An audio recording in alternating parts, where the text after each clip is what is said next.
ফুচকাটা না চলে যায়। ও দাদা, বলছে একটা পাতা দাও তো। ওই তো পাতা নিয়ে নিন। তাড়াতাড়ি দাও, আমার আবার সিরিয়াল শেষ হয়ে যাবে, দুপুরে সিরিয়াল দেখতে যাবো।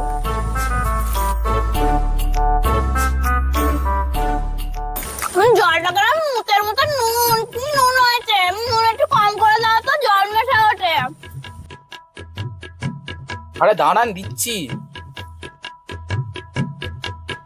বলতো দাদা, তোমার খেতে কি আলু ফলে না? ওইটু উঠু করে আলু দিচ্ছ, বেশি করে আলু দাও। একদম ঝাল হচ্ছে না, একটু বেশি করে ঝাল দাও তো। লঙ্কা টঙ্কা ওখানে নেই নাকি? বড্ড জ্বালাতেন করছে, দাঁড়া তো দিচ্ছি।